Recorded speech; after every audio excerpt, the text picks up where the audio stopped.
Hello, awesome people. Welcome to DIY Solar Homestead.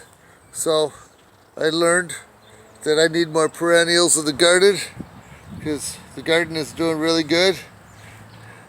And I'm taking the first salad right there. The kale in the other garden bed, it's got to be its third year. So it's got little branches coming out, the whole new plume. So it's pretty cool. It's got a lot of stuff going on. I did see some snails in the leaves, so I need to clean the leaves out from underneath. And I need to trim all the way around at the bottom.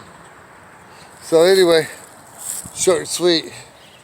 And you have a nice garden day. Oh, by the way, what are you growing today?